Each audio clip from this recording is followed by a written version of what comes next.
Muy buenos días, muy buenas tardes o muy buenas noches, estimado oyente, según sea la hora y el lugar donde te encuentres. Bienvenido a una nueva audición de nuestro programa Encuentros, aquí en Josa FM, España. Les saluda nuevamente el pastor Nico Ricoy del Ministerio Tinajas, llenando a cada persona con el agua de la palabra.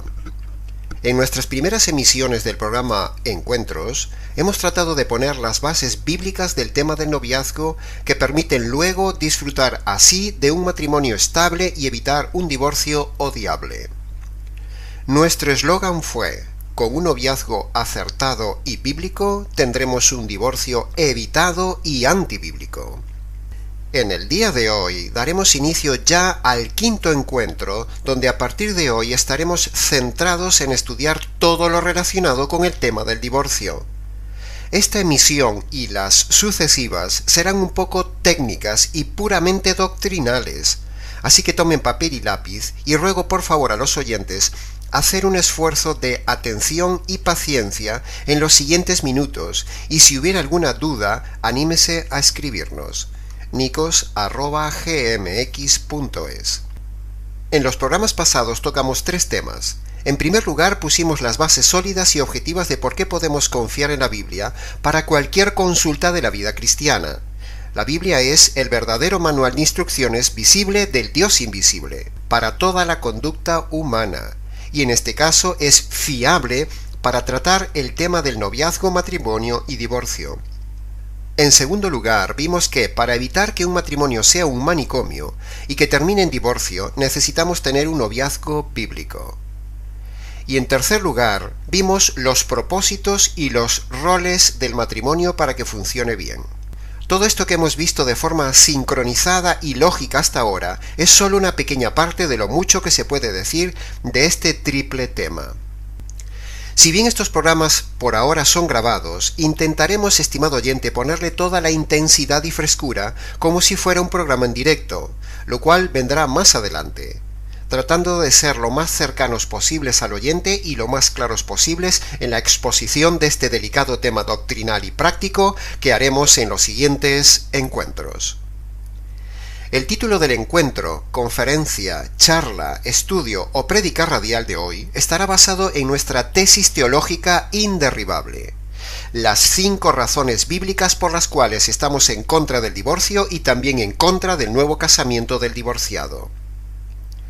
Nuestro encuentro de hoy con la palabra de Dios y sucesivos será netamente expositivo, donde estaremos usando las leyes de la hermenéutica para la defensa de nuestra tesis, es decir, usaremos las leyes universales de la correcta interpretación de un texto y así obtendremos la única interpretación bíblica del tema del divorcio, totalmente exegética y verdadera, es decir, usted tendrá aquí la verdad, solo la verdad y nada más que la verdad del tema del divorcio.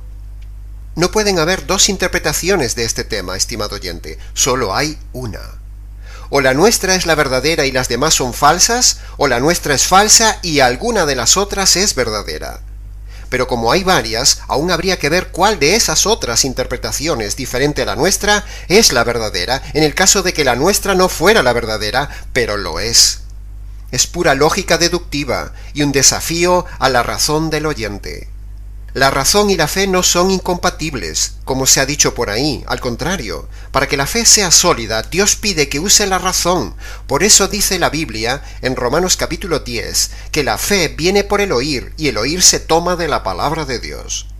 Es decir, para que yo crea algo, antes tengo que oírlo y pasar por mi razonamiento. Pero puede ser un razonamiento falso, que los hay. Hay razonamientos que son aparentemente verdaderos. Entonces, ¿cómo estar seguro de que no me están engañando en este programa? Bueno, sencillo. Simplemente lea lo que literalmente dice el texto. Una de las leyes de la hermenéutica, la literalidad. Si usted lee algo y luego le hacen ver de lo blanco algo negro, ahí hay forzamiento del texto bíblico. Nosotros no forzamos el texto, simplemente lo alumbramos, lo resaltamos, lo expandiremos, lo explicaremos y usted lo razonará. Pensemos esto, estimado oyente. Primero, ¿qué sentido tiene ponerse a todo el mundo en contra si en realidad la Biblia diera puerta abierta al divorcio? Sería absurdo. Segundo, si la Biblia abriera una puerta llamada divorcio, ¿por qué ponerse al Señor en contra predicando lo contrario? ¿Es que acaso queremos enfrentarnos al Señor? Sería como dar patadas contra el aguijón, como le dijo el Señor a Pablo, porque aquí el que predica este tema errado tiene enfrente nada menos que al Señor en contra. ¡Wow! Menudo riesgo, y nosotros no queremos irnos a la cárcel eterna por enseñar doctrina falsa. No, gracias, la eternidad es muy larga. Entonces, ¿por qué hay tal abundancia de enseñadores del divorcio? Bueno, mi tesis es esta. Primero, como dice el Señor Jesús, viendo no ven. Hay gente que tiene la verdad delante y no la ve. Segundo, orgullo.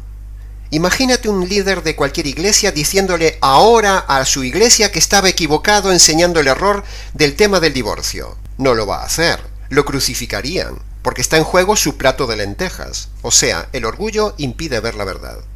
Tercera razón, por la cual la gente no cambia, para que no se te marche la membresía y no te quedes sin gente y sin dinero en la iglesia. Imagínate que en una iglesia llena de divorciados, o a punto de divorciarse, o que creen en el divorcio, tú llegues y digas que el divorcio es pecado y los recasados están en adulterio. ¡Ja! Te quedas sin sueldo y te quedas en la calle. Cuarto, algunos líderes lo hacen por ignorancia. Simplemente no estudian bien el tema del divorcio y predican el divorcio. No son como los bereanos y repiten lo que les han enseñado. Es decir, son los llamados predicadores loro. El deseo del Ministerio Tinajas y del programa Encuentros es que los predicadores y las personas involucradas o afectadas por el tema del divorcio vean, dejen el orgullo, teman al Señor y dejen de ser desconocedores del tema y lo enseñen correctamente pase lo que pase. En el día de hoy, el segundo tema más importante en la Iglesia después de la salvación es el importantísimo tema del divorcio, por las repercusiones personales, morales, éticas, familiares, sociales, espirituales y eternas que tiene.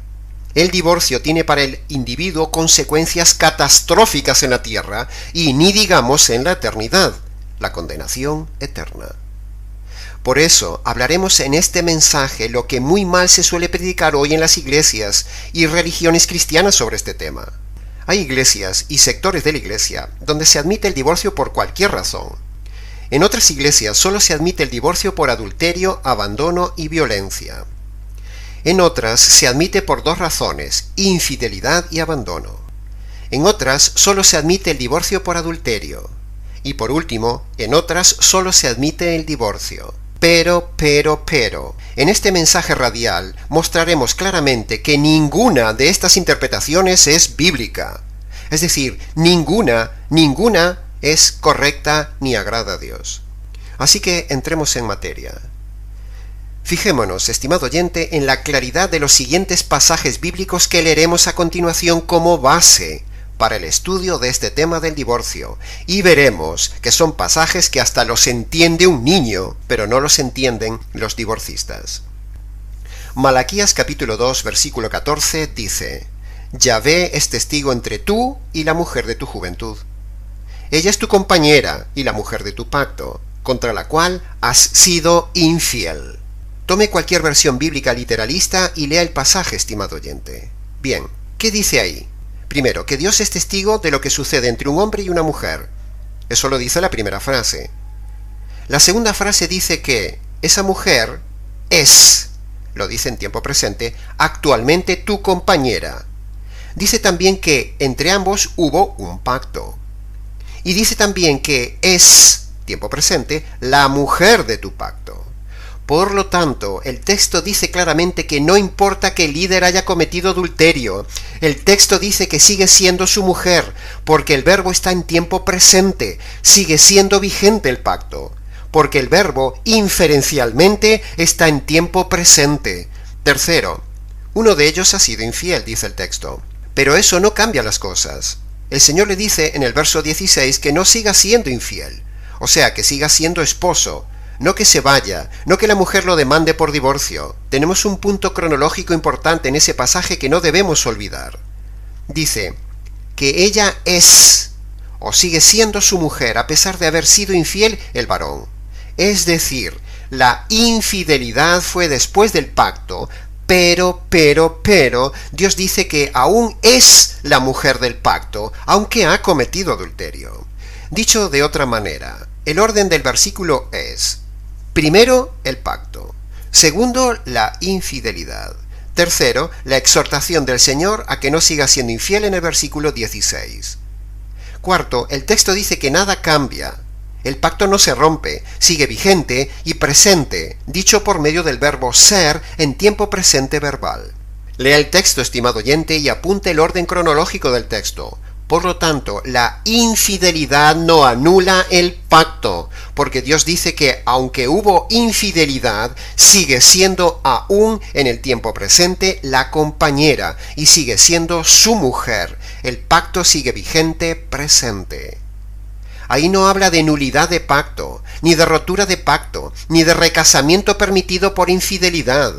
Ese pasaje es una reprensión severa a los líderes del pueblo de Dios de Israel, justamente lo mismo que vemos hoy en día, es decir, montones de líderes divorciados y recasados, y también esposas de líderes recasadas adulterando, sin darse cuenta que la infidelidad no anula nada.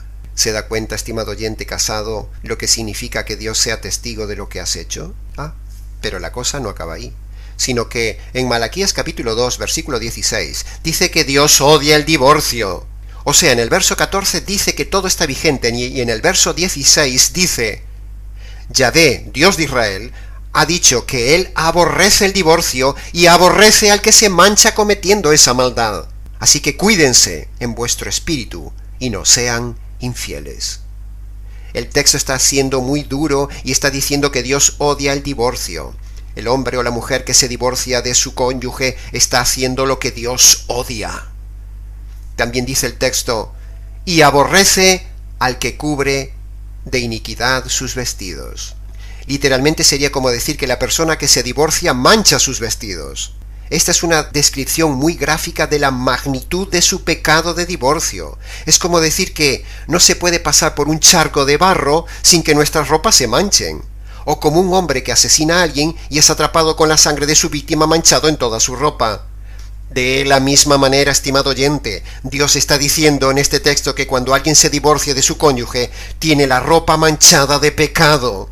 El divorcio es pecado y mancha la santidad de Dios, que responde a esto con odio justo.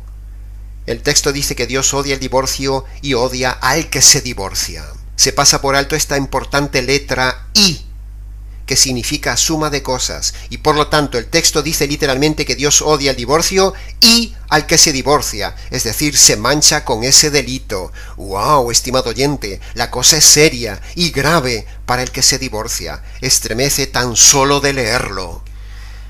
Sigamos, porque solo hemos analizado brevemente 2 versículos. Otro pasaje que respalda nuestra tesis antidivorcio y antirrecasamiento es Marcos capítulo 10, versículo 11 y 12.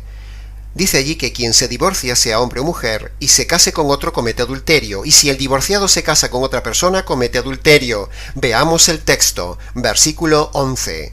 Y les dijo Jesús: cualquiera que repudia a su mujer y se casa con otra, comete adulterio.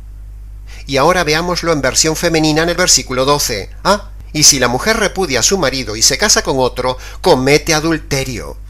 No hay más interpretaciones que estas, estimado oyente. Divorcio más recasamiento igual a adulterio. Lo entiende un niño. En Lucas capítulo 16, versículo 18 dice que todo el que se divorcia y se casa con otra persona comete adulterio, y el que se casa con una persona inocentemente divorciada comete también adulterio. Dice el versículo: todo el que repudia a su mujer y se casa con otra, adultera. Y el que se casa con la repudiada del marido, adultera. En este pasaje hay que atender a la variable final del verso que dice, en mis palabras, el que se casa con la supuestamente inocente repudiada comete adulterio. Eso es lo que no ven ni quieren ver los divorcistas. Tanto en Mateo 19:9 como aquí se dice que todo cónyuge inocente, por muy inocente y víctima que sea, no puede recasarse porque comete y hace cometer adulterio al que se case con la parte inocente. Contundente, estimado oyente. Lo comentaremos más adelante, pero vaya este anticipo por ahora. El siguiente pasaje con el cual amparamos nuestra tesis doctoral es Romanos capítulo 7, versículo 1 al 3, donde Pablo pone un ejemplo concreto y dice que una mujer casada, o también podríamos decir un hombre casado, están ligados por la ley del matrimonio mientras cada cónyuge vive, pero solo si el esposo o la esposa muere queda libre de la ley del matrimonio. De modo que si él o ella se une a otro mientras que el cónyuge aún vive, comete adulterio. Pero solo si el cónyuge muere, él o ella queda libre de esa ley, y entonces sí puede unirse a otro hombre sin cometer adulterio. Veamos literalmente el texto. Versículo 1 del capítulo 7 de Romanos. La ley se enseñorea del hombre entre tanto que éste vive. O dicho en otras palabras, la ley rige vigente sobre el hombre mientras el hombre vive. Irrefutable este argumento. Versículo 2. Porque la mujer casada está sujeta por la ley al marido mientras éste vive. Pero si el marido muere, ella queda libre de la ley del marido. También podríamos leerlo en versión varón. Porque el varón casado está sujeto por la ley a su esposa mientras ésta vive. Pero si la esposa muere, él queda libre de la ley de su esposa. Versículo 3. Así que si en vida del marido se une a otro varón, será llamada adúltera. Pero si su marido muere, es libre de esa ley, de tal manera que si se une a otro marido, no será adúltera. Todo este texto es contundente, antidivorcista y antirrecasamiento, donde el centro es que, mientras alguien vive, la ley es inamovible, y en este caso esa ley es la ley del pacto matrimonial. Por lo tanto, nadie puede recasarse entre tanto el cónyuge aún vive, porque si lo hace, suceden dos cosas. Primero, se salta la ley de Dios, lo cual es delito, es pecado, dice el versículo 1. Y segundo, se comete adulterio. Y como si esto no estuviera suficientemente claro, Pablo lo vuelve a repetir a la iglesia de Corinto en 1 de Corintios 7, versículo 39, donde dice que el cónyuge está todo el tiempo vinculado al otro cónyuge mientras vive, pero solo si muere queda libre para casarse con quien quiera. Dice el texto, la mujer está ligada a su esposo mientras él vive, pero si el esposo muere, ella queda libre para casarse con quien quiera, con tal de que sea en el Señor. Y también podríamos leerlo en versión varón. Por lo tanto, es más que evidente e irrevocable que esa frase lapidante, mientras vive, no hay ni un divorcista que la pueda revocar. Si alguien se recasa mientras su cónyuge vive, comete adulterio y se salta la ley. No importa que el otro cónyuge haya cometido adulterio o se haya recasado. Si aún vive, no puedes volver a casarte. Si un divorciado se casa, cometerá adulterio. Y si ya lo ha hecho, está en adulterio. Es irrefutable. En Éxodo capítulo 20, versículo 14, el séptimo mandamiento de la ley de Dios dice, no cometerás adulterio. Y dejaremos el pasaje famoso de Mateo 5:32 y su paralelo 19:9 para analizarlo en el siguiente programa de encuentro. Por lo tanto, todo divorciado que se ha vuelto a casar está bajo la justicia y la ira de Dios y está en adulterio. En 1 de Corintios 6:10 dice, tengamos cuidado, porque ni los fornicarios ni los adúlteros heredarán el reino de Dios. Un recasado es un adúltero, y a menos que se haya convertido posteriormente por medio del verdadero evangelio, y no de cualquier evangelio que hay por ahí, sino del verdadero evangelio, esa persona le espera el reino de las tinieblas, el llanto y crujir de dientes, dice la palabra visible, del Dios invisible. Hebreos capítulo 13, versículo 4 dice que honroso debe ser el matrimonio y la cama sin mancha, porque los fornicarios y los adúlteros los juzgará Dios. Si Dios te sorprende y te quita la vida estando en adulterio por recasamiento, imagínate la sentencia de ese juicio, estimado oyente, excepto que te conviertas por medio del verdadero evangelio. A pesar de la claridad y abundancia de todos estos textos armonizados, todavía hay gente llamados enseñadores, teólogos, predicadores, que tienen la osadía de desafiar la palabra de Dios y admitir el divorcio y animar al divorciado a recasarse, haciéndole cometer así adulterio.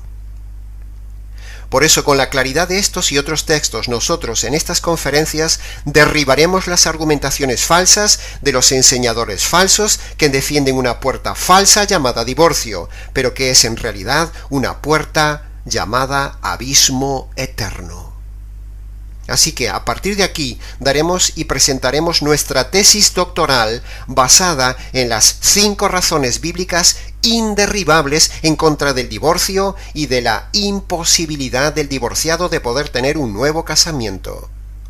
Nuestra tesis teológica incluye puntos argumentales como que todo divorcio es pecado, el recasamiento del divorciado es adulterio, el divorcio no es posible, el recasamiento del divorciado es imposible, el inocente no puede recasarse, fornicación no es adulterio. Todo esto y más lo desarrollaremos detalladamente a lo largo de estos encuentros en el tema del divorcio. Entremos hoy y ahora a analizar solo la primera de las 5 razones de nuestra tesis teológica que iremos viendo poco a poco, programa a programa. Por favor, siga muy atento o tome notas, estimado oyente, porque debido a la premura del tiempo será difícil repetir algunas cosas y leer algunos pasajes 2 veces. Pero si algo de esta audición se le pasara, tiene aún 4 alternativas de ayuda. Primero, escribirnos a la radio o al correo del ministerio para preguntar. Segundo, volver a escuchar el mensaje en la retransmisión de la semana. Tercero, consultar tranquilamente el programa grabado en la página web de la radio. Y cuarto, consultar el tema en nuestro canal de YouTube, Nikos Ricoy. Primera razón de nuestra tesis doctoral. En todo matrimonio existe ante Dios un pacto vigente y una promesa permanente. Repito el título. En todo matrimonio existe ante Dios un pacto vigente y una promesa permanente. Dividiremos el análisis de esta primera razón de nuestra tesis en 2 partes. Primero hablaremos del pacto matrimonial y luego hablaremos de la promesa de fidelidad. Veamos entonces los detalles en cuanto al pacto vigente. Por lo tanto, la Biblia, la palabra y voluntad de Dios dice que el matrimonio, sea en el rito religioso que sea en el país que sea en la época histórica que sea en la cultura social que sea ante la autoridad que sea que case a la pareja, y sea un casamiento por civil o por celebración religiosa, ese matrimonio es siempre, siempre, siempre un pacto, en el cual Dios ha estado presente como testigo y a su vez Él toma la palabra de esa promesa a las personas que se casan. Dios ha puesto a las autoridades para que sean respetadas, así que todo casamiento ante una autoridad, ante testigos y ante el cónyuge con una promesa, esos son los elementos básicos que constituyen un matrimonio para siempre. Por cierto, aunque lo veremos luego, como adelanto decimos que la sexualidad no hace la consumación del matrimonio. Lo que constituye un matrimonio es el pacto y la promesa, el día y el instante del casamiento. Un pacto no es un contrato. Un contrato puede romperse cuando una de las partes falla, pero Dios, como legislador del matrimonio, ha establecido claramente que el matrimonio no sea un contrato ni un pacto condicional, sino un pacto indisoluble. ¿Y cómo sabemos que no es un pacto condicional disoluble?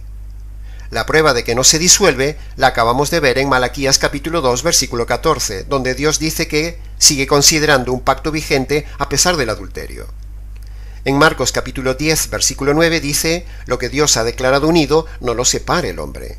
Y en Romanos capítulo 7 y en 1 Corintios capítulo 7 dice que mientras vive el cónyuge, el pacto permanece. ¿Y cuándo Dios lo declara unido? Pues cuando en el casamiento se hace la promesa y la pareja se pone bajo la ley del pacto matrimonial creada por Dios. Ahí se constituye el matrimonio. Cuando un juez, un sacerdote, un pastor, un capitán de barco, quien sea, dice al final del casamiento, puede besar a la novia, en realidad eso es un error, porque ya no es novia, sino que debería decir, puede besar a la esposa, porque la sexualidad no conforma el matrimonio, sino el momento e instante del pacto y la promesa. Por lo tanto, ni tan siquiera un juez civil puede separarlos. El juez no tiene jurisdicción sobre la rotura del matrimonio. El juez, dice la palabra de Dios, solo puede casar, pero no puede descasar. El matrimonio no es humano, es divino. Y por otro lado, ese no lo separe el hombre, debemos recordar que es un mandamiento. El texto gramatical está en imperativo. Cuando en Génesis capítulo 2, versículo 24 dice, dejará el hombre a su padre y a su madre y se unirá a su mujer, A pesar de que Eva cometió un gravísimo pecado afectando a su esposo y a la humanidad, no hubo desunión ni Dios le permitió a Adán divorciarse de Eva, ni Dios le dio a Adán otra Eva, ni vemos que posteriormente Adán se hubiera unido a otra mujer. Cuando Eva cometió el gravísimo pecado que afectó a su esposo y a toda la humanidad, pecando más grave aún que un adulterio, Adán no le dio el divorcio, sino que siguió con ella para siempre. Este argumento es irrefutable. Por lo tanto, en todos estos pasajes que hemos visto hoy hasta ahora, para demostrar que el pacto es incondicional, en todos ellos no se ven excepciones de ningún tipo de rotura del pacto. Es decir, no se dice nada de divorcio y mucho menos por adulterio, ni por abandono, ni por ninguna otra razón. Para concluir esta sección y reforzar todo esto, hay un pasaje muy singular en el Nuevo Testamento que dice, Gálatas capítulo 3, versículo 15, ni tan siquiera un pacto humano ya consumado, ratificado, se puede modificar o cambiar, dice Pablo.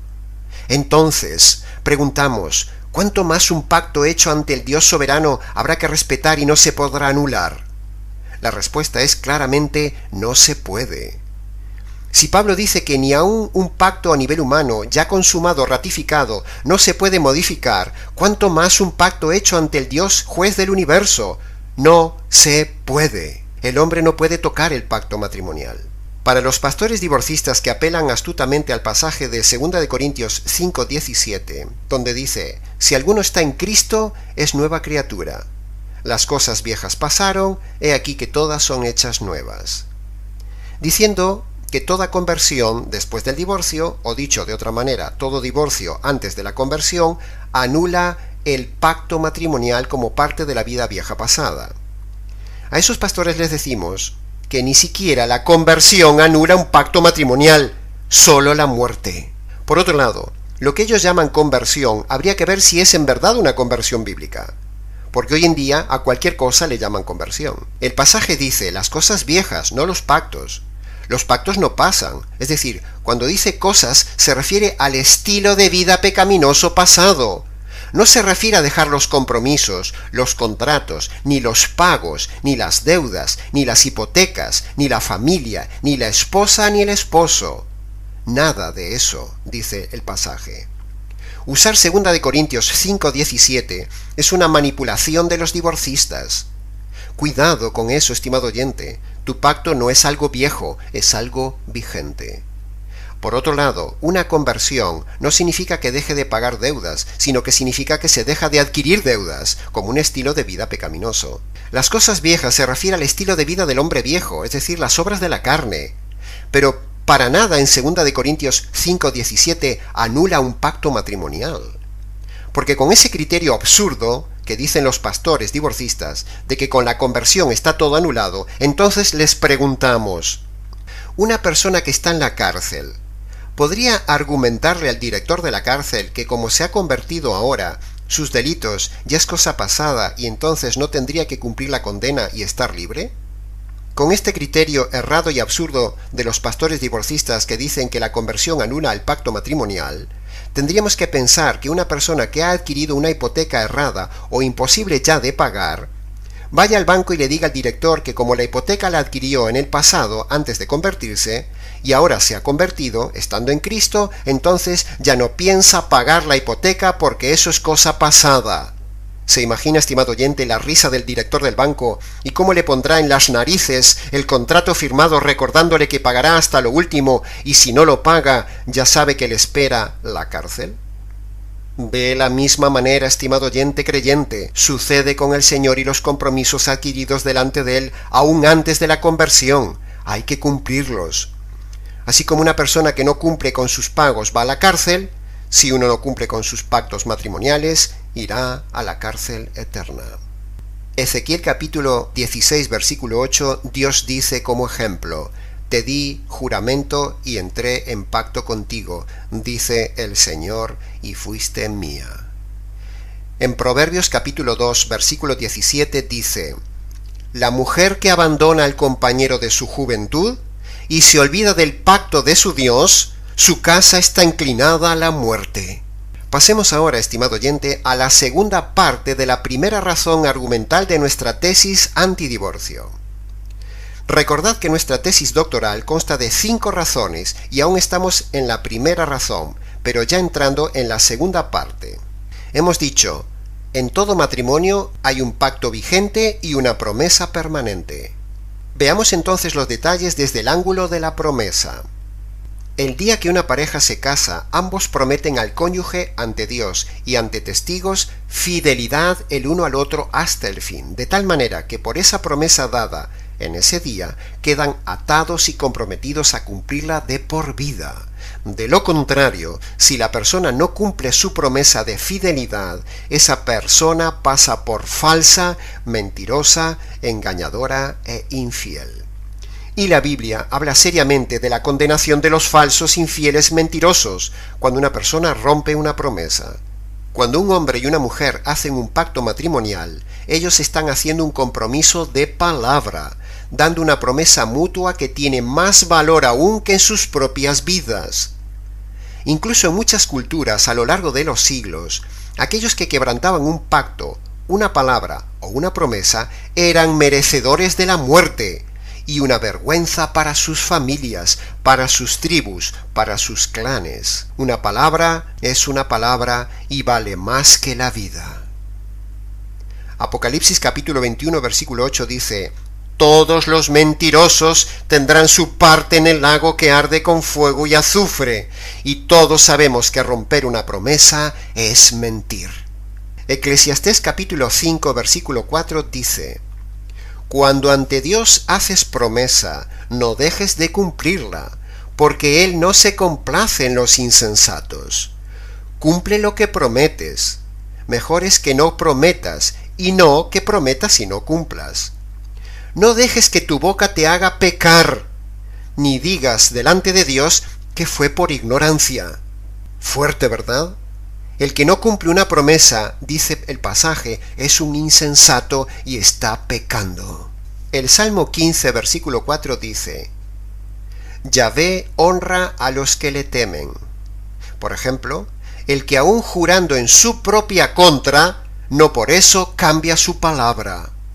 Es decir, el pasaje está diciendo que Dios honra a aquel que aún haciendo un pacto mal hecho, no por eso cambia su palabra. ¿Cuántos han hecho un pacto, un juramento, una promesa errada y luego cambian su palabra? Dios no los valora, Dios no los honra. El Salmo 89, versículo 34 dice: No olvidaré mi pacto, ni mudaré lo que ha salido de mis labios, dice el Señor. Cuanto más el hombre debe respetar entonces ante Dios lo que sale de su boca, tomando ejemplo de lo que Dios dice en el Salmo 89. En conclusión, si rompe su promesa de fidelidad, se convierte en mentiroso, de la misma manera que anteriormente también mintió y fue infiel el cónyuge culpable.